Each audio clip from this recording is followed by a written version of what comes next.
ఒక్క phone call తో మీ బంగారాన్ని విడిపించి ప్రెజెంట్ మార్కెట్ రేట్ కే కొని బ్యాలెన్స్ అమౌంట్ ని క్యాష్ గా లేకపోతే సమానమైన బంగారాన్ని మీకిస్తుంది అక్షయ గోల్డ్ హబ్. రాష్ట్ర ఆవిర్భావం తరువాత తొలిసారి జనగణన రాష్ట్ర వ్యాప్తంగా నేటి నుంచే ప్రారంభమైంది. మొదటి దశలో భాగంగా స్వీయ గణన చేపడుతున్న అధికారులు ఇందుకోసం రూపొందించిన ప్రత్యేక పోర్టల్ అందుబాటులోకి వచ్చినట్లు వివరించారు. స్వీయ గణన తప్పనిసరి కాదని ఇదొక ఆప్షన్ మాత్రమే అని అధికారులు పేర్కొన్నారు. దేశంలో మొదటిసారి జరిగే సెల్ఫ్ ఎన్యూమరేషన్ చారిత్రక మైలురాయిగా నిలుస్తుందని కొనియాడారు. రేషన్ సహా ఓటరు కార్డులకు జనగణనతో సంబంధం లేదని జనగణన డైరెక్టర్ హోలీ కేరి తెలిపారు. 16 ఏళ్ల తర్వాత దేశంలోని ఆయా రాష్ట్రాల్లో జనగణన జరుగుతుండగా రాష్ట్రంలో మాత్రం తొలిసారి జనాభా లెక్కల సేకరణను అధికారులు ప్రారంభించారు. 2 దశల్లో జరిగే జనగణనలోని మొదటి దశలోని స్వీయ ధృవీకరణ నేటి నుంచే ప్రారంభమైంది. సెల్ఫ్ ఎన్యూమరేషన్ కోసం అధికారులు రూపొందించిన ప్రత్యేక పోర్టల్ అందుబాటులోకి వచ్చింది. ఏప్రిల్ 10 వరకు జరిగే స్వీయ ధృవీకరణలో 33 ప్రశ్నలు ఉంటాయని జనగణన డైరెక్టర్ హోలీ కేరి తెలిపారు. ఏప్రిల్ 26 నుంచి మే 10 వరకు సెల్ఫ్ ఎన్యూమరేషన్ పూర్తయిన తర్వాత మే 11 నుంచి జూన్ 9 వరకు ఎన్యూమరేటర్లు ఇళ్లను సందర్శించి పరిశీలిస్తారని ఆమె వివరించారు. గ్రామీణ ప్రాంతంలో రెవెన్యూ విలేజ్ ను యూనిట్ గా, అర్బన్ ప్రాంతంలో వార్డును యూనిట్ గా గుర్తించి ఆ తర్వాత యూనిట్లను చిన్న చిన్న బ్లాకులుగా విభజించి వివరాలు సేకరించనున్నారని చెప్పారు. ఇందుకు 80,000 మంది ఎన్యూమరేటర్లు అవసరం ఉన్నట్లు చెప్పారు. మొత్తంగా జనగణన 2027ను మదర్ ఆఫ్ ఆల్ సెన్సెస్ గా ఆమె పేర్కొన్నారు. డేటా భద్రతపై ఎలాంటి భయాందోళన అవసరం లేదని వెల్లడించారు. తెలంగాణ భూభౌతిక పరిధిలోని ప్రతి ఇంటిని లెక్కిస్తామన్న హోలీ కేరి ఉపాధి కోసం పల్లెటూర్ల నుంచి పట్టణాలకు వచ్చిన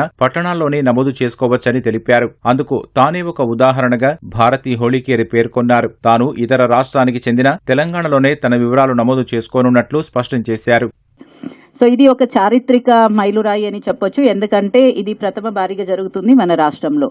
అలాగే మొత్తం దేశంలో కూడా చూసేస్తే మనము మొదటి భారీగా డిజిటల్ రూపంలో ఈ ఒక మొత్తం సమాచారాన్ని సేకరణ చేయబోతున్నాము.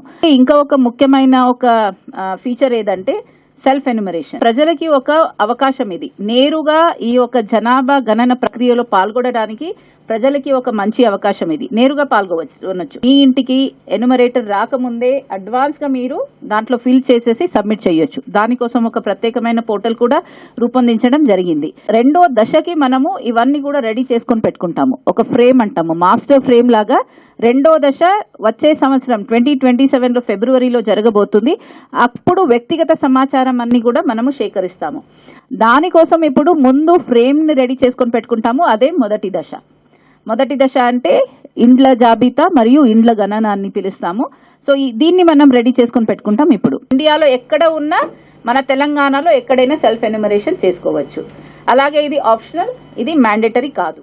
హైదరాబాద్ కోర్ అర్బన్ రీజియన్లో 3 కార్పొరేషన్లను ఒక యూనిట్ గా తీసుకుని జనగణన చేపట్టనున్నట్లు కమిషనర్ ఆర్వి కర్ణన్ స్పష్టం చేశారు. సర్కిళ్లకు ఛార్జీలను నియమించనున్నట్లు, సర్కిళ్లలోని డిప్యూటీ కమిషనర్లు ఛార్జ్ ఆఫీసర్లుగా ఉంటారని వెల్లడించారు. కోర్ అర్బన్ రీజియన్లో కంటోన్మెంట్ లో కలుపుకొని 61 ఛార్జ్ ఆఫీసర్లు ఉంటారని కర్ణన్ తెలిపారు. కమిషనర్లుగా సీఎంసీ, మల్కాజ్గిరి కమిషనర్లు బాధ్యతలు నిర్వర్తిస్తారని తెలిపారు.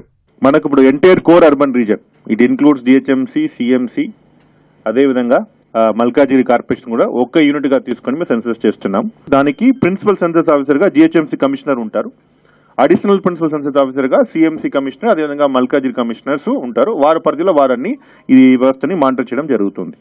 11th మే నుంచి 9th జూన్ వరకు ఈ ప్రక్రియ ఉంటుంది. హౌస్ లిస్టింగ్, ప్రతి ఒక్క ఎన్యూమరేటర్స్ మన తరపులోంచి ప్రతి ఇంటికి వెళ్లి ఈ కార్యక్రమం చేయడానికి అవకాశం ఉన్నాయి.